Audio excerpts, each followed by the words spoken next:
আসসালামু আলাইকুম ওয়া রাহমাতুল্লাহি ওয়া বারাকাতুহু। নাহমাদুহু ওয়া নুসাল্লি আলা রাসূলিহিল কারীম, আম্মা বা'দ। সম্মানিত মুসলমান ভাই এবং বোনেরা, প্রিয় গাইস, আপনারা কেমন আছেন? আশা করি সকলে ভালো আছেন। সকলের মঙ্গল কামনা করে আমি আজকের এই ভিডিওতে আপনাদের সামনে একটি বিষয় নিয়ে, একটি টপিক নিয়ে আলোচনা করতে চাই। তো যে টপিকটা আমি আলোচনা করব, সেই টপিকের একটি শিরোনাম দিয়েছি আজকে আমি। শিরোনামটি হলো দ্য অ্যাওয়েট টু ওয়াইফ। তো এটা আসলে শিরোনাম, কিন্তু এটা আমি মূল কোথা থেকে এনেছি। আমাদের সমাজে পারিবারিক জীবনে স্বামীর এবং স্ত্রীর কিছু কর্তব্য আছে, কিছু দায়িত্ব আছে, এবং স্বামীর এবং স্ত্রীর কিছু ভুল আছে, যেগুলো আমাদের এগুলো থেকে বেঁচে থাকা উচিত। তো আজকে আমি স্বামীর 10টি ভুল নিয়ে আলোচনা করব। সেই 10টি ভুলের একটি নিয়ে আলোচনা করব মূলত। তো সেই 10টির একটি ভুল হলো দ্য অ্যাভয়েড টু ওয়াইফ, স্ত্রীকে উপেক্ষা করে চলা।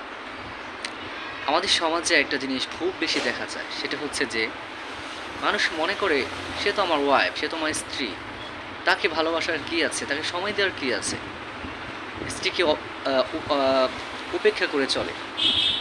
তো এটা আসলে গ্রামে একটু দেখা যায়, যেমন স্ত্রীকে কখনো সুন্দর করে বলে না যে একটু ভাত দাও, খাবার দাও, এরকম বলে না।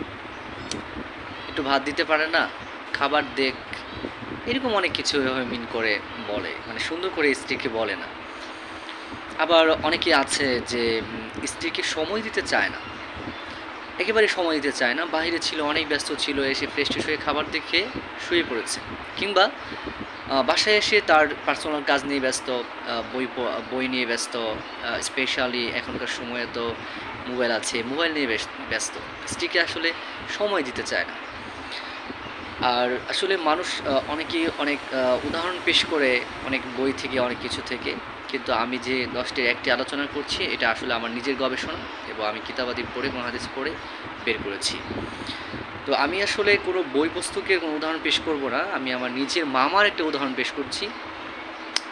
যে আমার মামা তো আসলে এত ভালোবাসা, এত আন্তরিকতা বোঝে না। এটা হচ্ছে ফার্স্ট কথা।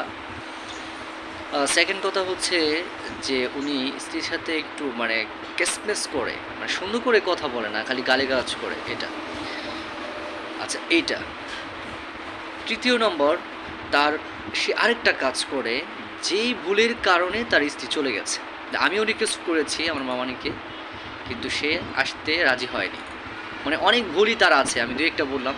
যেই ভুলের কারণে তার চলে যাওয়া, সেটা হলো সে ঘরে ঢুকে সে রাজনীতির আলাপ করে, সে আলাপ করে, আরেকজনের কথা বলে, কিন্তু স্ত্রীকে পার্সোনালি সময় দেয় না, স্ত্রীর কথা শোনে না, স্ত্রীর কথা শুনতে চায় না।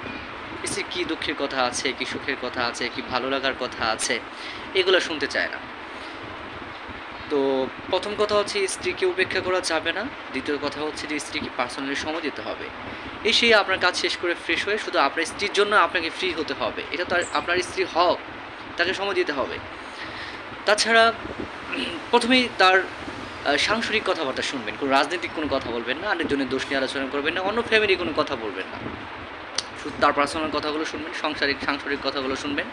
তারপরে তার সাথে আস্তে আস্তে তার যে পার্সোনাল কথা আছে, সাংসারিকের কথার পরে তার পার্সোনাল কথা শুনবেন। এরপরে তার সাথে আস্তে আস্তে আপনাদের যে স্বামী স্ত্রী যে আসলে মহাব্বতের কথাবার্তা আছে, কথাবার্তা শুরু করবেন, বলবেন। বিশেষ করে তার খুব প্রশংসা করবেন, যেভাবে আসলে আপনারা করতে পারেন। তুমি অনেক সুন্দরী, হ্যাঁ, অনেক অপরূপা, তারপরে তুমি এই যেগুলো বলতে পারেন, যেগুলো বলা যায় আর কি, প্রশংসা করবেন। এভাবে আসলে তাকে ভালোবাসার চেষ্টা করবেন, আগলে রাখার চেষ্টা করবেন, উপেক্ষা করবেন না। আল্লাহ তাআলা আমাদেরকে বোঝার তৌফিক দান করুক। ওয়া আখিরি দাওয়ানা আলহামদুলিল্লাহি রাব্বিল আলামিন। আসসালামু আলাইকুম।